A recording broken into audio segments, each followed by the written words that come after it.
Ramalan Ronggo Warsito zaman Kalabendu. Pegiat budaya Jawa. Kanjeng Pangeran Norman Hadinegoro mengutip serat Ronggo Warsito bahwa nanti saatnya zaman Kalabendu akan selalu sirna dari Ibu Pertiwi. Sekarang dunia dilanda kepanikan dengan munculnya virus COVID-19. Rakyat panik, putus asa, dan pemimpin berikhtiar melindungi rakyat dengan segala kemampuan. Semoga zaman Kalabendu cepat berlalu. Dan inilah kutipan serat Ronggo Warsito. Mulyaning jenengan noto ing kono raharjanira karaton ing tanah Jawa, mamalaning bumi sirna sira tur angkara murka. Atas izin Allah Subhanahu wa Ta'ala, zaman Kalabendu akan hilang, berganti zaman di mana tanah Jawa atau Indonesia menjadi makmur. Hilang kutukan bumi dan angkara murka pun mereda.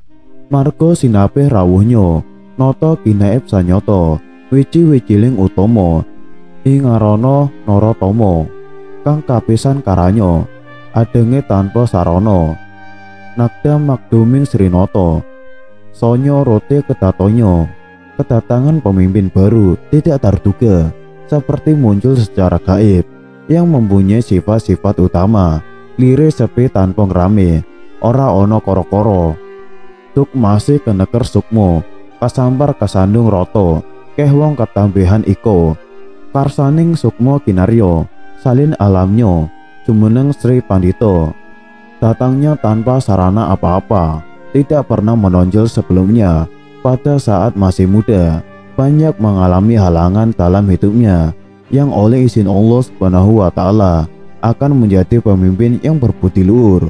Luwe adil para arto, lumo maring parana arto. Nama Sultan Eru Cakro tanpa sangakan rawuhiro tan ngadu bolo manungso. Mung sirolah prajuritnya tungguling dikir kewolo. Mungso rarap sirep sirno, mempunyai sifat adil, tidak tertarik dengan harta benda. Bernama Sultan Eru Cakra, pemimpin yang memiliki wahyu, tidak ketahuan asal kedatangannya, tidak mengandalkan bala bantuan manusia, hanya sirulah prajuritnya, pasukan Allah, dan senjatanya adalah semata-mata zikir. Musuh semua bisa dikalahkan. Tumbes tapistan no monggo, krono panjenengan noto amrih kartaning nakoro, harjaning jagat satoyo, dahare jroning sawaryo, den wangani katahiro, pitung reyal iko, tan karso lamun luiho. Semua musuhnya dimusnahkan oleh sang pemimpin demi kesejahteraan negara dan kemakmuran semuanya. Hidupnya sederhana, tidak mau melebihi penghasilan yang diterima. Bumi sakjung pajegiro, amung sadinar sawarso, sawah sewu pametunyo, sewang ing dalem sadino, wis resik ning apa-apa, marmaning wong cilik samyo, ayem enake trisya, dene murah sandang tedo. Pajak orang kecil sangat rendah nilainya. Orang kecil hidup tentram, murah sandang dan pangan. Tanno tersilo turjono, podo martobat nalangos. Putih wilating noto, adil asing para marto, bumi petik aku kuto. Parek lan kali katanggo ing sajroning bubak wono. Panjenengan sang noto, tidak ada pejahat, semuanya sudah bertobat. Takut dengan kewibawaan sang pemimpin yang sangat adil dan bijaksana.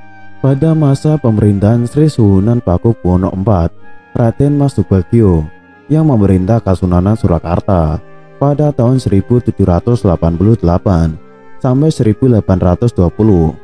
Lahirlah si Jabang Bayi Bagus Burhan di Kampung Yasa Tipuran pada hari Senin 15 Maret 1802. Ia yang merupakan putra dari Sudira Dimeja Ronggo Warsito bin Tumenggung Sastra Negara dan Nyi Ageng Panjang Swara binti Suradirjo Gantang.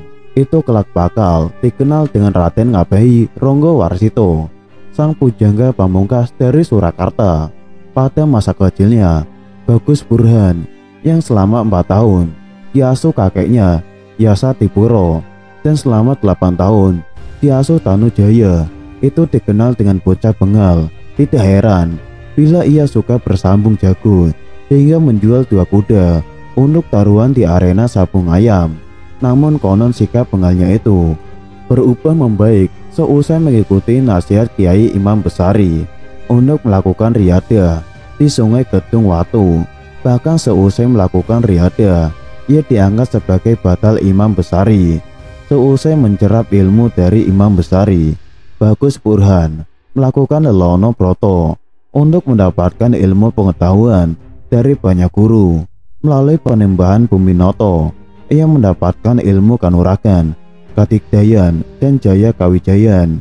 Selain kepada Panembahan Buminoto, ia pun berguru kepada Kiai Tunggal Wulung di Ngadiluwih, Pangeran Wijil di Kadilango, Ki Ajar Wirakanta di Raga Jampi, dan Ki Ajar Sidalaku di Tabanan Bali. Melalui Ki Ajar Sidalaku, Bagus Burhan mendapatkan berbagai pengetahuan, tidak hanya pengetahuan tentang ramalan dan kemujiksatan, namun pula tentang ilmu pengetahuan batin. Di samping itu, ia mendapatkan dari Ki Ajar Sidalaku berupa peringatan perjalanan dan naskah-naskah Jawa kuno yang tertulis di lontar. Naskah-naskah itu antara lain Serat Ramadewa, Serat Bima Suci, Serat Baratayuda, Serat Dharma Sarono, dan Serat Aji Pamaso. Sekembali dari lelono broto, Bagus Burhan banyak bergaul dengan pegawai-pegawai Belanda, di antaranya Gerrit, Winter, dan Palmer van den Broek. Karena kedalaman pengetahuan Bagus Burhan yang diperoleh dari lelono broto itulah, ketiga pegawai Belanda itu menganggapnya sebagai guru. Bahkan dari kedalaman pengetahuannya itu, Bagus Burhan mendapatkan tawaran sebagai guru bahasa Jawa di Belanda. Namun berkat kematangan pribadinya, ia menolak tawaran itu. Ia lebih memilih jalan hidup dengan mengabdi pada pemerintahan Surakarta. Dalam perjalanannya, karirnya di lingkup pemerintahan Surakarta tidak semulus yang dibayangkan Bagus Burhan sebelum dinobatkan sebagai pujangga Istana Surakarta oleh Sri Susuhunan Pakubuwono VII, Raden Mas Maliki Solihin. Pada tahun 1845, Bagus Burhan telah melakukan pengabdian sebagai abdi dalam Carik, Kepatihan, dan mendapat gelar Mas Mantri Carik di Kadipaten Anom, dan mendapat gelar Mas Ngabehi Surakarta serta Panewu Carik di Kadipaten Anom, hingga mendapatkan gelar Raden Ngabehi Ronggo Warsito